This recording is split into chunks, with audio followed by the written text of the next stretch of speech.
Okay, so let's get started. It's just an hour-long workshop, so keeping that in mind, just be aware that I am sort of giving you a lot of information today, so you're welcome to write things down. You'll also be sent the recording of this, as well as any documents and things that I suggest as far as resources and things like that, so you will have it to be able to look over, go through it on your own time. So keeping in mind that recovering from a pattern of behaviors, it's not going to happen in one day. I would love it if I could just like hand this stuff to you and you would download it in your brain and be able to act down on it, but that's not how things like this go. So a good analogy for it is realizing or learning from your doctor that you have diabetes, and then your doctor gives you let's say a fitness plan, a diet plan, that kind of thing, and specific instructions on how to manage your newfound illness. And codependency isn't an illness, but this is still a good analogy for it. So you can take that and make changes accordingly, or you can not do anything and watch it progressively get worse. This is the same thing. When we're dealing with changing patterns of behaviors, especially patterns of behaviors that we likely developed from childhood, this can take some time. It's also very helpful to get support and accountability in your process around it. That's why a lot of people suggest seeing a therapist or a coach regularly to help you make these changes. It can also take up to 6 months to see real lasting change from practicing these behaviors. You can start to see some as you go along, and that's great and awesome, and definitely celebrate all that progress, but real lasting change takes at least 6 months to practice. So if you're not getting it from the get-go, you're exactly where you should be. Also be aware that the greatest sign of progress is that you are making new mistakes. So if you are repeating the same old thing, expecting different results, that's insanity. But if you're making new mistakes, that's a sign that you are working through things, trying new things, and continually employing those things. And so that's a sign of progress. So celebrate that. We're never going to be perfect, right? You will have lapses back to those old behaviors, but that doesn't mean it's going to have to be permanent. All right, so let's get started. All right, here's me. So you're here, so I assume you know a little bit about me, but here are some specifics. I'm a certified relationship coach and writer. I have a bachelor's degree from Rhodes, a master's from the University of Memphis, and my coaching certifications. And I've been in practice since 2016, helping people on relationships, codependency, toxic relationship behaviors. That's been always my jam. So here is a picture of me from 2016. This was really at the lowest point of really my entire life. I finally, I guess, hit a bottom in terms of my own codependency. Now, I developed codependency as a child. My mother had an untreated mental illness, very likely narcissistic personality disorder. She also was extremely physically, emotionally, and verbally abusive. So I learned at a young age to be a caretaker because that was a way to ensure some kind of safety or predictability. I felt safe if I had some kind of control over my environment. And so I would try to manage, manipulate, change the emotions of the people around me. It also meant I neglected myself and my needs and values and all of that, all to try to change this specific person who was my mother. I then took that relationship behavior into every romantic relationship I had after that, up until about a year before I met my current husband. So it was a long-standing pattern of behavior where I chose people who were irresponsible, had mental illnesses, drug addiction, alcoholism. I believed I could change or fix them. I depended on them for my happiness, my feeling of validation and security. And I would always end up being disappointed and not knowing what I wanted and struggling with that. And at the point where I started becoming certified to work with other couples and things like that on their own relationships is when I really had to face and deal with my own issues and what ended up being my first marriage. Okay, let's get started talking about codependency. So codependency takes its term from when they were studying alcoholics. So the whole founding of Alcoholics Anonymous is all because of these people who could not stop drinking despite all of the consequences and unmanageability of their own drinking. So when they were studying the dependents, that's what they called them, people who were dependent on alcohol or later drugs and those kind of things, they noticed that these people tended to always be in relationships with people who were not also dependents. And they called these the codependents. So these are people who were always in relationships with the person who's dependent. A good way to think about it really is that those who are codependent, they're not dependent on a substance, they're dependent on a person. So while an alcoholic might make, the alcohol his drug or higher power, or her drug or higher power, the codependent makes the other person their higher power, that if they're happy, if their partner is happy, then they'll be happy, that kind of thing.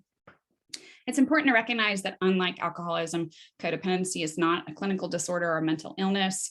It's not in the DSM-5, or there's no designation for specifically codependence. It can also happen in any relationship. What I will say is that if you discover that you're codependent in one of your relationships, we usually discover it in our romantic relationship, but if you discover it's in one of your relationships, it has probably bled into every single one of your relationships. So you may find that you really struggle setting boundaries and saying no at work. You may struggle not trying to do things for others that they're capable of doing for themselves in your family relationships. It can really show up wherever. But where it does arise most often is in relationships with people who have untreated issues and or are abusive. It can also be progressive, which means that, for example, if you're in a relationship with an alcoholic or a drug addict, as their disease may progress, the codependent may become more controlling, sacrifice themselves more as the alcoholic or drug addict's disease gets worse too. Codependents can also have obsessive behaviors. They can overdrink, they can overeat, they might have issues with gambling, all that kind of stuff. It can definitely show up with those behaviors too. So codependency in the Oxford English Dictionary is defined as excessive emotional or psychological reliance on a partner, typically one who requires support on account of an illness or addiction. So this is a great definition for thinking about what it is for ourselves and what is it in our relationships. That excessive is such an important adjective here, that excessive emotional or psychological reliance. So it's beyond what it should be, right? All right, so let's talk about the traits of codependency. So I'm going to pop up this sheet from CODA. CODA stands for Codependence Anonymous. It is actually a 12-step fellowship specifically for people who are dealing with codependency. So they designate the patterns and characteristics of codependency into 5 different categories. So the first one is denial. So this is where most codependents have, these specific traits when it comes to denial. But let me show you these. Here we go. All right, so denial patterns. So I'm not going to run through all of these. I'm going to run through the ones that appear the most for people. But you, on a follow-up email that you'll get after this workshop, along with the recording of it, you'll also get the link to this. So if you want to go through it and just sort of think about how it applies to yourself, it's important. So denial patterns. Codependents often have difficulty identifying what they are feeling. They often minimize, alter, or deny how they truly feel. They label others with their negative traits.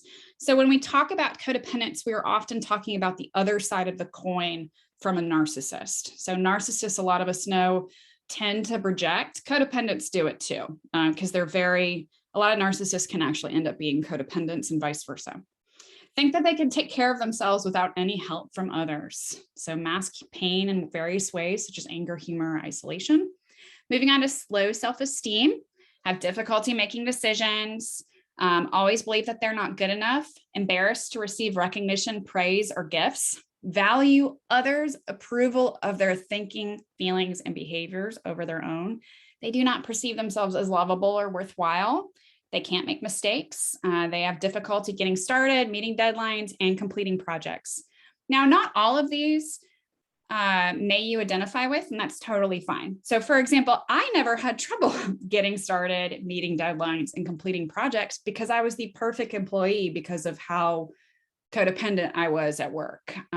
So I never had problems in that area, but I would do those kinds of things in my relationships. So for example, when I started a romantic relationship, I would just completely flake on all of my friends. So I would stop texting. I would say I was going to be somewhere and not be there. So I was flaky in other ways, just not necessarily at work. Compliance patterns, extremely loyal, remaining in harmful situations too long. This comes back to this belief that codependents can change or control something. So that's definitely a case that we might see. Compromise their own values and integrity to avoid rejection or anger. So I'll talk a little bit about this today, but not a lot. But codependents and people pleasers is kind of the same term. One thing I will say is people pleasing sounds really nice. You know, we're pleasing others. It's actually extremely manipulative and dishonest because what a people pleaser is doing, and it's the same with a codependent, but what they are doing is trying to change and control someone else's emotions. So they more often than not don't want to deal with someone's anger or sadness. So they lie, fudge the truth, withhold, that kind of thing, because they don't want to deal with that other person's anger, which is hurtful to their relationship. It's hurtful to themselves. Compliance, going back to this, they're hyper vigilant regarding the feelings of others and take on those feelings, afraid to express their beliefs, opinions, and feelings when they differ from those of others. And this is a big one for a lot of us, accept sexual attention when they want love. Here we get into control. Believe people are incapable of taking care of themselves, attempt to convince others what to think, do, or feel. So often we as codependents just love giving people unsolicited advice and then getting really ticked off when those people do not follow our advice. Become resentful when others decline their help or reject their advice. Lavish gifts and favors on those they want to influence. Use blame and shame to exploit others emotionally. Moving on to avoidance. So when I first did work on codependency, I didn't understand this part in myself. I just felt like I wasn't avoidant. I felt like I was always seeking out relationships with other people. But what I didn't realize is that my attraction to emotionally unavailable people was a sign that I myself was emotionally unavailable.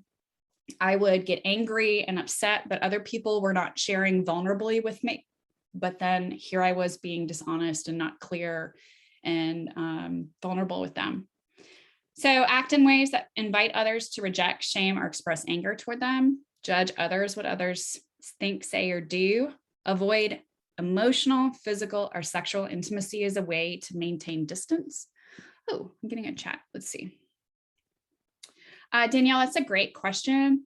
We have a Q&A section at the end, so I'm going to keep this question for that. But her question, and if y'all have any questions while you're doing it, that's awesome if you just put it in the chat box and I'll do it at the end. That way we have enough time for any questions. All right, allow addictions to people, places, and things to distract them from achieving intimacy in relationships. Diminish their capacity to have healthy relationships by declining tools. Suppress their feelings or needs to avoid feeling vulnerable and withhold expressions of appreciation. All right, as you can tell, there are so many more that I didn't cover, but this is always such a good base for getting through that. All right, let me switch back to my presentation. And probably one day I'll get more tech savvy and do this like quickly, but that's not. All right, here we go. All right, so the way I define codependency for myself and for my clients is that is a dysfunctional relationship with the self. So what that means is that we value other people over ourselves, and that impacts and hurts our relationship with ourselves. For example, when I was at the height of my codependency, I didn't eat well. I didn't sleep on a regular basis. I neglected my my work. I neglected myself completely, all in the hopes of making someone else happy. And because of that, I had a very dysfunctional and disrespectful relationship with myself. All right, so I've talked a little bit about how it develops, but this is sort of it laid out. So it often can develop within enmeshed or avoidant parent-child relationships, or relationships that are just really unpredictable that might go between enmeshed and avoidant. Growing up with, being friends with, or dating an addict, alcoholic, someone who is physically and or mentally ill. Growing up with, being friends with, or dating someone who is verbally, emotionally, physically, sexually, etc., abusive. All right, so how it can negatively impact your relationships. And this is a big one, and there's so much to talk about with this. But what I've done for this specifically is I've laid them all out. So it's so many. And it seems so silly too, because you would think being codependent and being a people pleaser would benefit our relationships, but really there's so much more that it hurts than you might be aware of. So I'm not going to read through all of these, but you can read them at your leisure. So we're unable to express what we want or need. We can't accept compliments, gifts, or praise.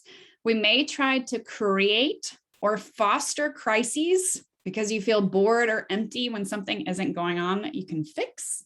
Whew. And if you have been in any kind of trauma bond, that is very similar to that. So I don't talk about this on a trauma bond, but if you're unsure what that is, I can talk about it in the Q&A section. But a trauma bond is where you are literally in an addictive relationship that involves abuse of some kind. You can lash out in anger when people don't do for you what you do for them. So you are doing things for others, expecting something in return, and then get angry when other people don't.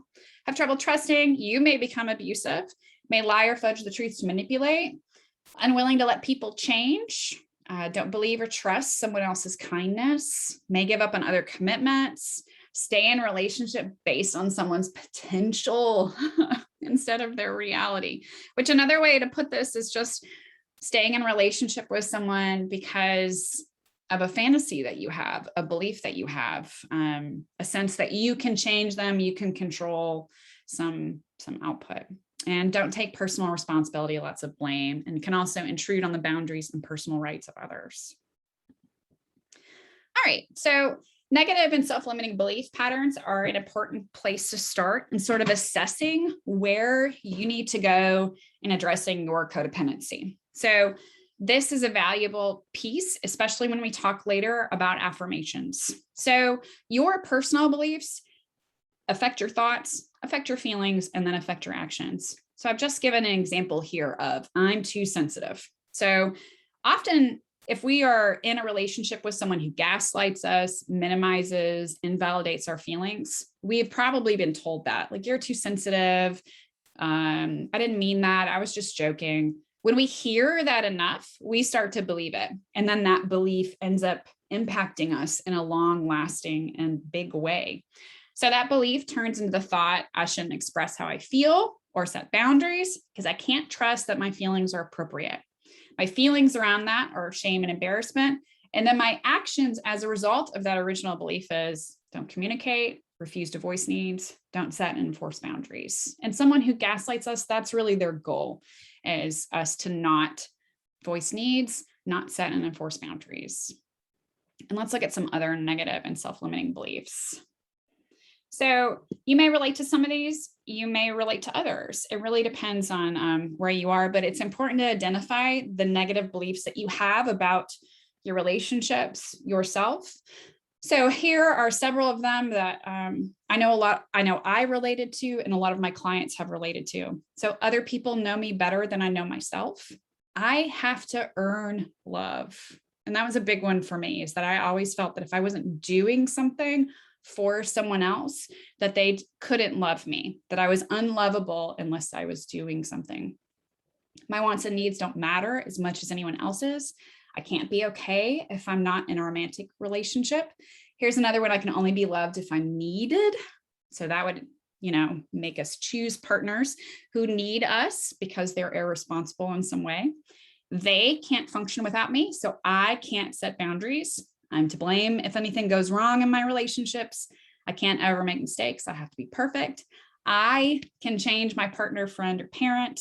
Real loving relationships don't have boundaries, and I can't function without them. Those are all things that I have said to myself, and my other clients who've struggled with codependency have said to themselves that did then influence their actions. So when we're thinking about the recovery from codependency, and we'll talk about this at the end of the workshop, it's knowing these beliefs that you have yourself so you can rewrite them. So instead of saying, I have to earn love, being able to say something like, I am lovable just as I am, like being able to know what your original belief is and how to rewrite that for yourself.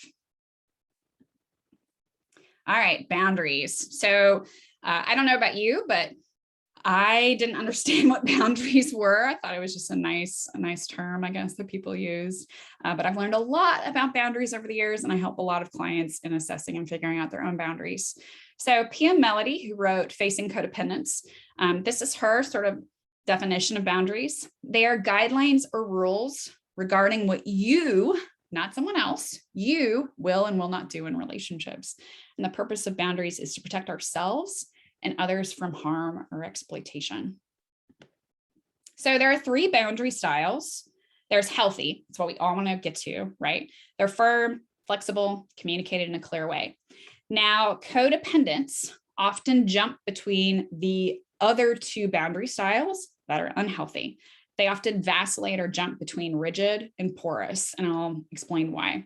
So rigid boundaries, closed off, unable to be intimate or vulnerable, distant. And then porous, we allow other people to intrude on our rights, and we go and intrude on other people. So we go and do things for them that they should be doing for themselves. That's an example of porous boundaries.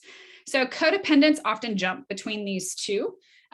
Avoidance, if you're practicing avoidance patterns as codependency, that definitely follows into the rigid category. So think of healthy boundaries as your property line. And we'll talk, I have a lot of analogies for boundaries, but think of your property line. So the line around your house, you know exactly where your yard starts and ends. You know where your neighbor's yard starts and ends. Well, if you have rigid boundaries, you have a brick wall between you and your neighbor. You and your neighbor can't see each other. You and your neighbor, it's totally blocked, okay? Porous, you have nothing delineating your property at all. So you're mowing your yard, and it could be you're mowing your neighbor's yard, or they're mowing yours. It's not clear. And so you just end up sort of getting into each other's yard and making a mess. So let's look more specifically. So rigid boundaries, like what you'd expect, they're walls. So you can't have intimate relationships. These people don't ask for help. They have few close relationships. They feel like they can't trust people, so they keep them at a total distance. Porous, which you might find you are in more one way or the other, more rigid or porous. It's sort of up to you. I jumped between the 2, depending on the relationship or the situation, or if I was experiencing hurt or pain. So porous, they overshare, difficulty saying no, over-involved with others' problems, dependent on the opinions of others, accepting of abuse or respect, or disrespect, and fears rejection. They do not comply. Healthy, which is what we want to go to, is values and opinions, do not compromise personal values for others, shares personal information in an appropriate way, knows personal wants and needs, communicate them, accepting when others say no to them. So if you have porous boundaries, that means you not only struggle with your own boundaries, you struggle with respecting anyone else's. So that's important to be aware of too. So this is my favorite analogy for boundaries. So here's another analogy, okay? It's called a hula hoop, okay? So imagine you have a hula hoop around you. Your hula hoop covers what your hula hoop is around, which is your physical body, is all that you actually have control of and all that you actually can set a boundary around. So for example, your hula hoop is only around your body, your thoughts, your opinions, your actions, your reactions, your values, your dreams, your wishes, okay? That's all that you can apply a boundary to, are those things. That's it. Imagine everyone else has a hula hoop around them. They, in their hula hoops, can control their bodies, thoughts, opinions, actions, reactions, values, dreams, and wishes, and they can set boundaries around those things. They cannot set boundaries around what's in your hula hoop.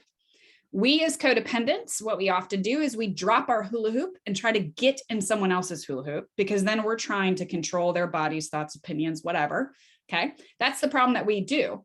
Now, as we drop our hula hoop, we then neglect everything that's in our own hula hoop. We neglect taking care of our body, our values, our dreams, our wishes. So this is a very good analogy to think about, is all that you can do a boundary around is all that's in your metaphorical, or if you want to actually go buy a hula hoop and envision this yourself, that's all that you can do a boundary around, is what is in your hula hoop. So here are some things to know when to set a boundary. And there's one thing I'm going to add that's not in here. So the way to tell when to set a boundary is often like a feeling in our body. So it's important to sort of tune in to what are your feelings, your emotions, your reactions. So if you feel exhausted, angry, helpless, anxious, full of dread, bitter, resentful, irritable, just bad. If you feel like you're always walking on eggshells, or you can't stop obsessing on a person or situation, time to set a boundary. You feel like you constantly have to give up important self-care or activities to contribute to your happiness, set a boundary. You feel like a victim and keep complaining to other people about the situation, time to set a boundary. The one thing that I did not include on here is if you feel like you're telling someone more than 2 times that you want or need something, it's time to set a boundary. Because when we say something to someone 3 times or more, we're trying to control them. And so that's an indicator that we need to set a boundary. We need to do something. We need to do something different. Types of boundary violations. I'll go through these quickly, but this is always good to sort of be aware of how are our boundaries violated and how do they look like? And they can be violated in one of 6 ways. So physical, this one's pretty obvious. Someone touches you in a way you don't like. Someone goes through your personal space or breaks your privacy. Intellectual, someone dismisses or belittles your thoughts or ideas. Emotional, gaslighting is a form of a boundary violation because it's minimizing, mocking, invalidating your feelings. Here are the next. Sexual, that one's clear, unwanted sexual touch or pressure comments. Material, when someone steals, damages, or when they pressure you to give them money, possessions. And time, when someone else demands too much of your time. So it's important to think about for yourself, how do the people in your life tend to violate your boundaries? And they might not be doing it on purpose because you haven't expressed or made clear your boundary. For myself, I had most of my relationships, those people were time stealers. So they would text me a bunch of times, call me a bunch of times, demand that we hang out, that kind of thing. And even though I wouldn't like it, even though I'd be uncomfortable, even though I was busy or had stuff going on at work or whatever, I would just immediately give in. So when I became aware that that was a boundary violation, I learned exactly what I needed to do to set that boundary and be clear about that with myself. Setting boundaries. Okay. So this isn't easy. It's not magical. All right, I got another thing in the quet. All right, so the first step in boundary system is being able to define our reality, which we'll talk about that. This can be difficult for those of us who have grown up with or been in relationships with people where our reality has been continually dismissed or ignored, like where we've been told, I didn't do that, I didn't say that, you must be misremembering it, you're crazy. That can really make us doubt whether something actually happened and trust ourselves enough that our boundaries are correct and valid. All right, so first step, defining reality. And this is a very simple, quick exercise to sort of ask yourself. So when you recognize that you need to set a boundary, you're like, I'm having a feeling, an indicator that I need to set a boundary. So sort of sitting back and saying, how do I define what's going on? So what am I seeing? So for example, Sarah keeps sending me text messages after 11, even though she knows I'm at work. What am I thinking? That Sarah doesn't respect or care that I can't answer at this time, and I'm feeling disappointed, upset, and hurt. And then we get into some questions to ask ourselves. Is there a chance that I'm making an unfair assumption? Okay, so with this specific example, Sarah may not know that I'm at work, or it may be unfair to say that she doesn't respect or care because she might be sending it to me while she's thinking about it, and she might understand that I'm going to do it. I'm going to answer when I can, not that I have to answer now. Does the boundary I want to set deal with my behavior and my behavior alone? This comes back to my hula hoop. So if I do not want Sarah to text me after 11, I can't say, don't text me after 11. What I could say was, hey, I can't text you while I'm at work. So if you text me after 11, I just won't be able to respond until I'm available, because one makes it clear of what I am going to do, and the person can choose to do whatever they want to do. I just don't have to answer or participate if they choose to do that. Again, back to that, does my boundary infringe on someone else's rights? Am I asking for something reasonable and rational? And then am I making a request instead of a demand, which I'll go through this? And can I enforce this boundary? So if I'm going to say to my friend, hey, if you do not text me at 11, or if you text me while I'm at work, I will not be able to respond. But then I do respond, I'm telling and showing that person that my boundary did not matter. So I should not set a boundary if I cannot then enforce it. So that's another thing to be careful and clear about, is if we in our relationships continually set boundaries that we do not enforce, we are teaching those people that when I set a boundary, they don't have to listen to it or honor it. All right, so here are some specific things, some specific ways to formulate a boundary. Make it clear, simple, and polite. So here's some scripts to sort of start out. So it'd be helpful for me if next time, would you mind, could you please? Or you can be firmer and say, like, I'm not willing to blank, I need blank. So making it clear. So for example, going back to an example, I need to focus while I'm at work. So I will not be answering any text messages while I'm at work. Simple, clear, and to the point. All right, so how to communicate? Be respectful. I mean, ideally, if you're dealing with, an awful situation, you may not always handle it perfectly, but if you have time to prepare for how you will set a boundary, try to be respectful, keep it short, and have something prepared. So that's why some of these scripts can be helpful, of being able to say, like, what would I say? It would be helpful for me if you wouldn't text me at work, that kind of thing. And know that you have the right to end the conversation and bring it up at a later point in time. If someone gets really upset when you set a boundary, that is definitely something to pay attention to, because it can be an indicator that this person doesn't want you to have boundaries. It can also be an indicator that there's someone who's not super emotionally mature and knows how to handle when a boundary is set with them. So it's not always like a doomsday thing, but it's something to be aware of and pay attention to, of how someone responds to your boundary. If someone responds in an angry way, I definitely suggest cutting off the conversation for at least 30 to 60 minutes to let them physically calm down.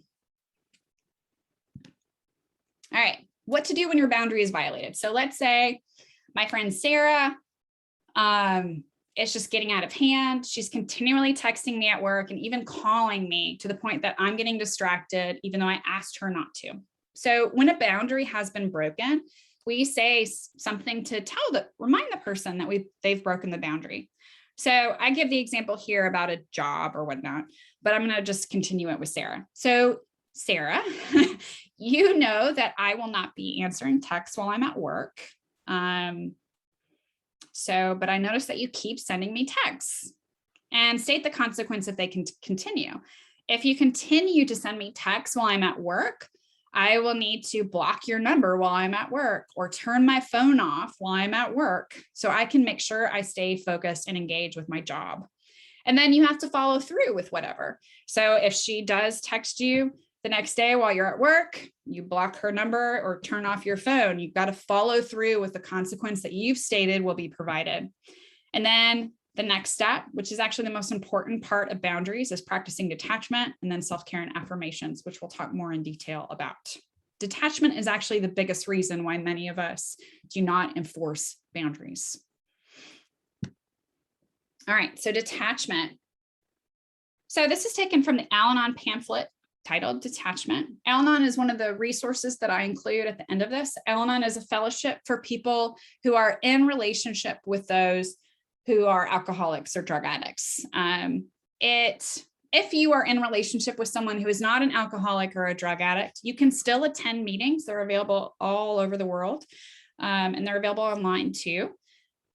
The thing is, though, anytime someone talks about their qualifier, that's the person who brought you to the meeting, you can think of it as the person you have literally made your higher power, the person you've made your universe, that if they're happy, I'll be happy. It can be a helpful way to sort of rewrite that. But they define detachment, or they describe detachment, is that it allows us to let go of our obsession with another's behavior and begin to lead happier and more manageable lives with dignity and rights, lives guided by, and I just, they say a God greater than themselves. I'm always trying to be inclusive. So by something greater than ourselves, we're not God. I hope that we all believe that.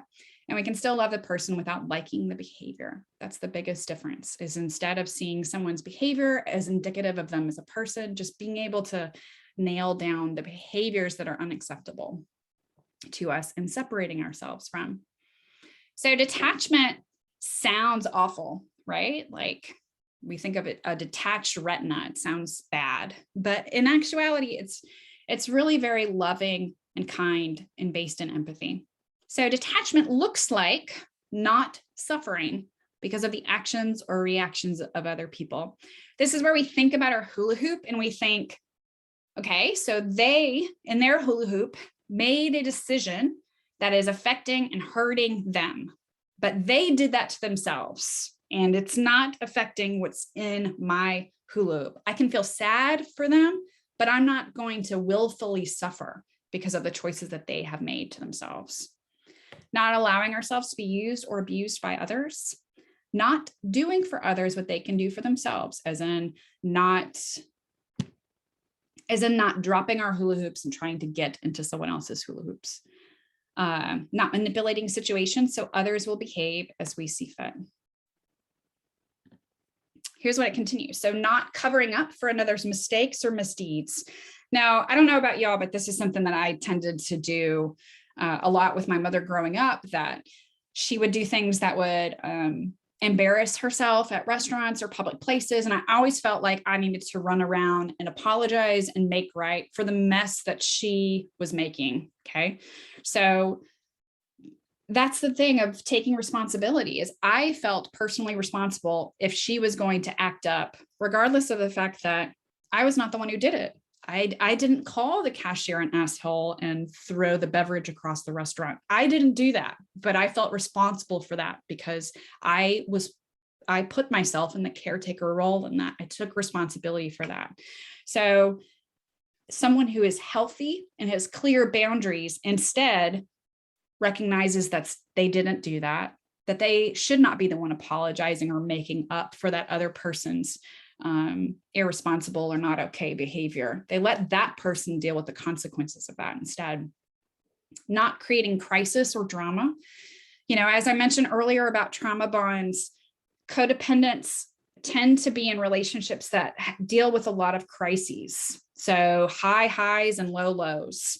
So when they are in relationships where things seem boring or, not as whatever, not too happy or not too complicated or chaotic, they might create it themselves. So detachment means not creating things anymore, like being okay with being content and peaceful instead of always trying to get in the middle and make a mess of things. And lastly, not preventing a crisis if it is in the natural course of events. So for example, if you have a loved one who has an issues with driving drunk, and they finally get a DUI, not going and trying to get them out of serving the time or sentence or whatever that they might have to do because of their course of actions. All right, so reacting versus responding, okay? So we as codependents often live in a state of reaction, and reacting by itself sounds like something happens and we react, and it doesn't sound bad, but in the context of healthy communication, taking care of ourselves, etc., reacting is actually not good because it's mostly driven by a feeling, okay? And our feelings are not facts. Our feelings can be overwhelming. They can catastrophize. Feelings aren't necessarily good indicators of actions because they're not based in, what's good for my self-care or what's the best step I should take. Feelings are always your first reaction, generally. So as I said, these are based in feelings and not positive feelings. Anger, fear, anxiety, guilt, shame, self-hatred, worry, hurt, a desire to control, caretake, or rescue, or, deep sadness like depression. Reactions, unlike responses, feel intense, urgent, compulsive, a loss of control. It's usually as a result of being triggered, and it can impact a situation even more negatively by contributing what is causing it or blowing the situation out of proportion. So as I mentioned, catastrophizing it. So responding is the positive way, okay? So again, this is connected to detachment, is learning how to sort of take a step back and be very aware of our part in situations and relationships, and being able to recognize when we want to react and instead respond is a valuable and important tool. So responding, unlike reacting, is not based on negative feelings, okay? So it's not compulsive, it's not urgent, it's not that we have to do it right now. It's based on careful consideration that allows us to best take care of our own selves, allows us to act with integrity, but not taking personally or responsibility for the thoughts, actions, or behaviors of others. And responding, it doesn't take away feelings. It doesn't mean we're not going to be sad or hurt or in pain because of the choices of our loved ones. So we can be unhappy with the situation without it, though, impacting us in an overall negative way. So we can be unhappy that our best friend is going to prison or jail for a short period of time because they got another DUI. We can be unhappy with that. But we don't then have to not eat, not sleep, spend all of our money trying to get them out of serving their time. We don't have to do those things that negatively impact us. We just have to deal with our sadness about our friend being gone. Here's some helpful slogans. Now, these slogans are taken from Al-Anon. So these slogans, and I'll talk you through these are good things to just like sort of have in your toolbox of things that you can pop out and say to sort of help you take a step back from a situation, which is one of the first steps you need to do with detachment, is sort of taking a step back. So the first thing is first thought wrong. So as I mentioned earlier about reacting, that's based on a feeling. It's compulsive, it's urgent, that kind of thing. So your first thought might be, I need to spend all of this money to help my friend not deal with jail time. Okay. Just assess or consider that maybe your first thought is wrong. Okay. So that maybe that's not a thought based on logic, care for yourself, that kind of thing. It's based on a knee-jerk reaction that's not necessarily helpful. The next slogan is think, think, think.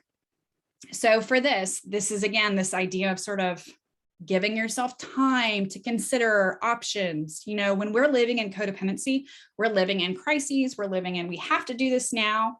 And that's not a good place to be. So it gives you some time to consider and pause. Another thing is, how important is it? So this is an indicator of, giving yourself time before you catastrophize or jump into cause a crisis or that kind of thing. Asking yourself, how important is it really? Like, do I need to address this now? Do I need to address it this way? How important is it to me? And will it still be important 5 years from now? That kind of thing. Lastly, live and let live.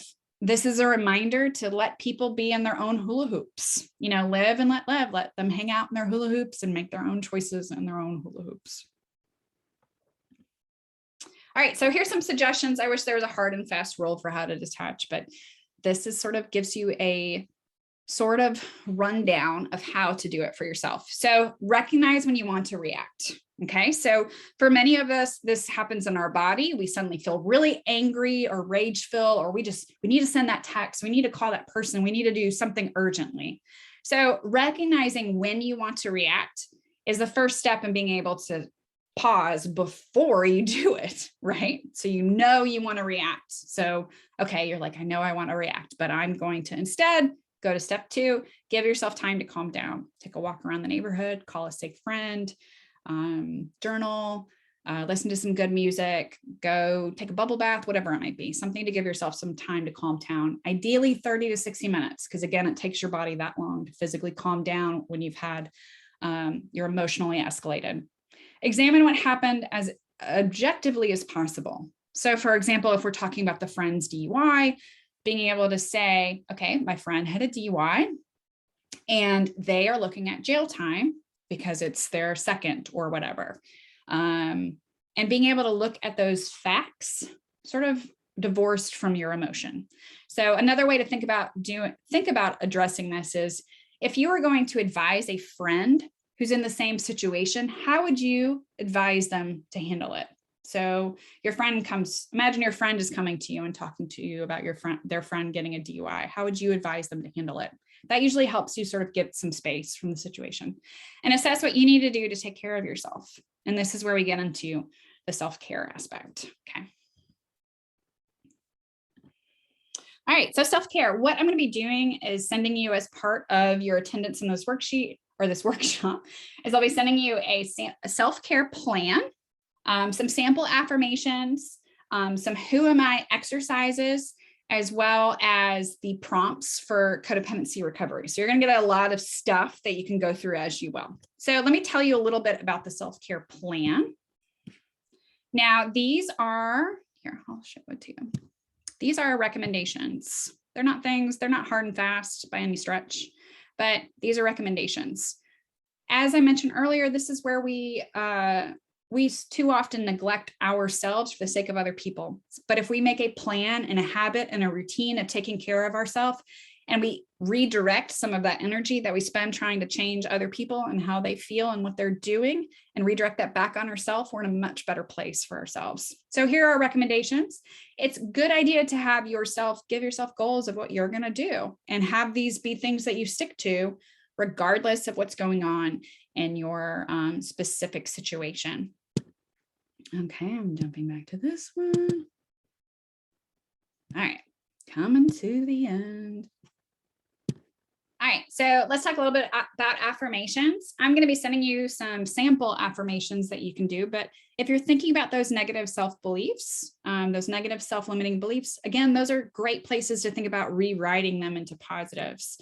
So for example, I have to earn love can be rewritten as I am lovable just as I am. So affirmations seem really silly, but you know, the science is all behind them. They're shown to decrease health deteriorating stress, used effectively in interventions that led people to increase positive behaviors, positively to personal goal achievement, demonstrated lower stress and obsession, which is, rumination, that's what that is. So in terms of affirmations, there are a lot of different ways to practice them. You can recite them aloud every morning, for example, while you're doing something else. So while you're brushing your teeth, you're saying your affirmations in your head. You can put them in places where it's easy for you to see. I wrote them with an expo marker on my bathroom mirror. I also had them on a Post-it note in my steering wheel of my car. So every time I got in my car, I would quickly say my affirmations out loud to myself. Play affirmation recordings. Make it a daily practice of writing them out. And it would be, you'd want to write them out at least 5 times each, but having at least 5 affirmations that you do every day of the behaviors that you want to have, the person you want to be, that kind of stuff can really be helpful in shaping and changing those negative self-limiting beliefs. All right, so who am I to? I include journal exercises for this. These are a lot of different questions for you to ask. So when we are codependent, we forget. When I was growing up as a kid, I could have told you my mom's favorite restaurant, her favorite food, her favorite flower, what was her perfect day, but I could not have told you any of those things about myself because I didn't know who I was. I became whoever I was in relationship with because they were my focus. I was obsessed with them. So taking some time to shape and think about who are you? What do you care about? What do you value? What do you love is very valuable in your process of recovery from codependency and codependent traits. So here are some resources. Some of these I'll send you links to. in the message I send you. And these are, they're books. I send you some videos that are specifics, especially Ross Rosenberg, who's done a lot of work on emotionally abusive dynamics. And then the groups I mentioned. So CODA, Codependency Anonymous is what it stands for, is a 12-step fellowship, which means you go, you get a sponsor, you work steps. A sponsor is like a mentor figure.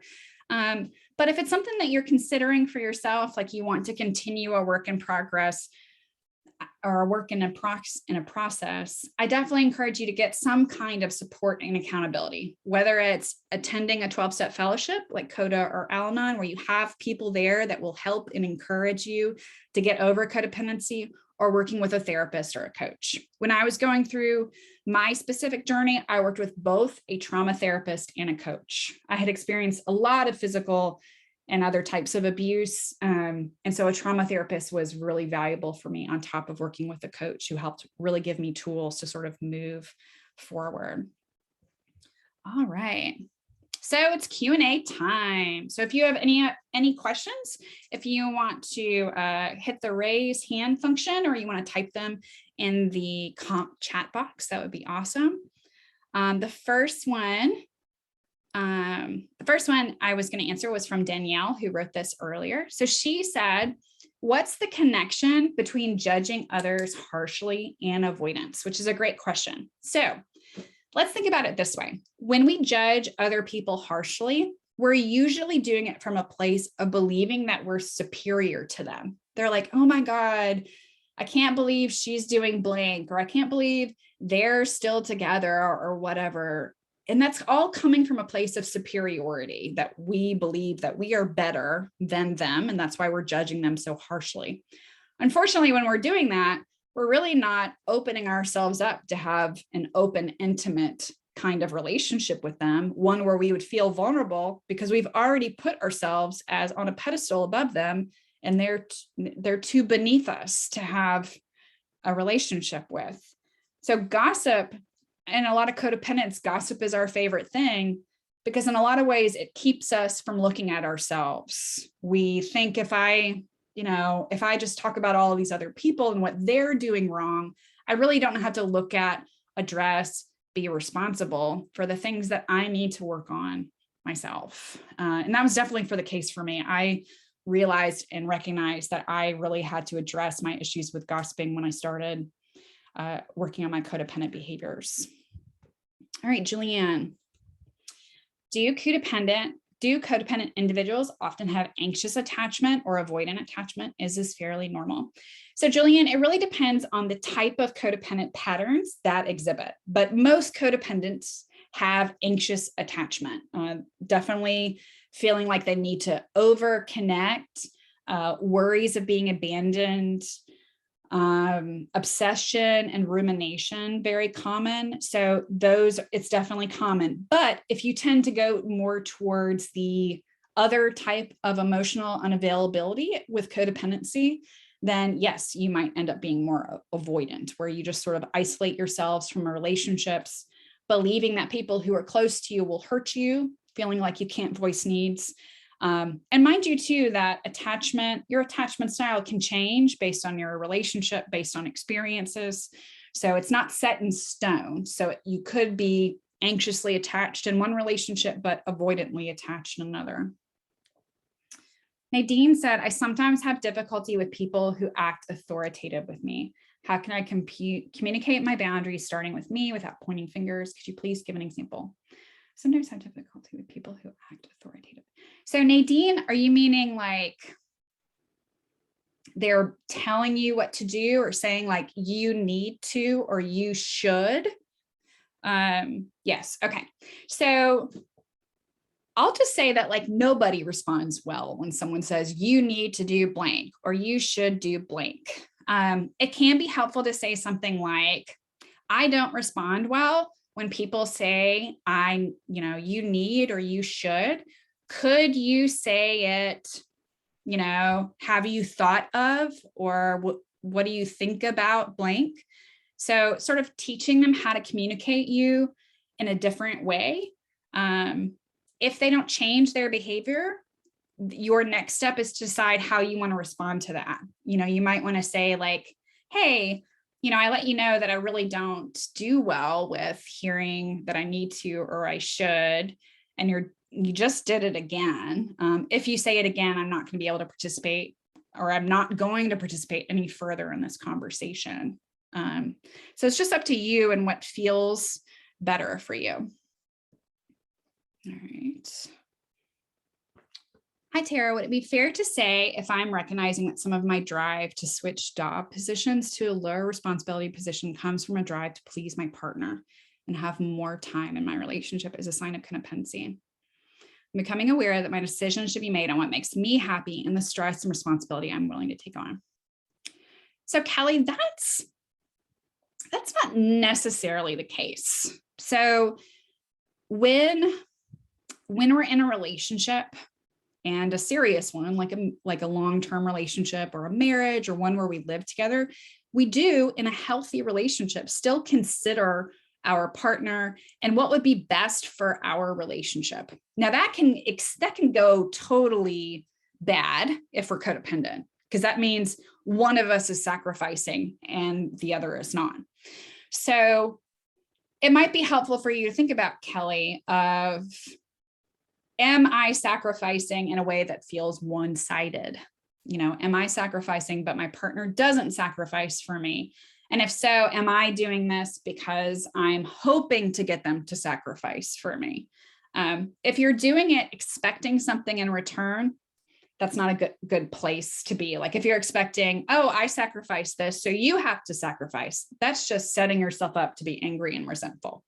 But yeah, yes, ideally you will think about what makes you happy in the long run. But when you're in a relationship, it is perfectly healthy and valuable to consider what would be best for your relationship too.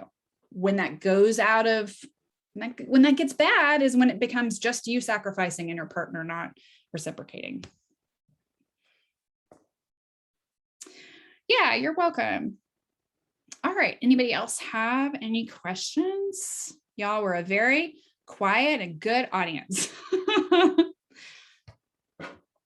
All right, Danielle said, my reaction to this eye-opening information is just to criticize myself more, to be even harder on myself, and to see these negative behaviors that I'm exhibiting as proof of how I'm as terrible as I think I am. Oh, I can at least see that I'm falling into that negative self-talk, but can you help me with perspective? Oh, please, Danielle, be so much more gentle with yourself, please. Okay, so let's talk about that a little bit. So if we don't know that something is wrong, we can't change it. And if we don't accept that something is wrong, we can't change it. And if we don't love ourselves, we're not going to change anything, right? So all change comes from loving ourselves. We love ourselves so fucking much that we are going to make these changes so we can be the best friend, child, partner, whatever for other people, right? Because that's inevitably the goal, is we want to be healthier in our relationships with ourselves and others. So negative self-talk is not going to encourage you to make any changes. And so you might want to think about that voice in your head as just your codependency talking. Your codependency is telling you, don't change, you're a piece of shit, right? But it doesn't have to, you don't have to be, what I will say for myself, and I really relate to it because I used to really judge myself for it too. I learned the traits and behaviors that I had as a coping mechanism in my family of origin. I needed to do those things and take care of my mother because I needed to be physically safe. That's why I learned it. And then that was all I had ever known. So then I took that into other relationships. So I have a lot of empathy and compassion for the little person that I was who learned those behaviors, because I didn't know any better. But I'm so grateful today that I learned other and new behaviors. And I hope that's something for you to think about too, Danielle, is that you don't have to have those coping mechanisms anymore. You can learn these new things and move and make better and different choices. But I would have still been doing the same thing if I hadn't started my own self-healing, self-help journey. So I encourage you all to do the same. Yeah, I think it's good that you recognize that it was a healthy helpful behavior. And it was, for many of us, it was a helpful and necessary behavior, but it doesn't have to be anymore. And that's the choice that we get to make. All right, y'all, I'm very strict about time, but it was so wonderful having y'all. If you didn't get to a question and you have any further, please go ahead and email me and ask, and then look for this email from me probably tomorrow. But it was so great having y'all. And if you have any other questions, please email me.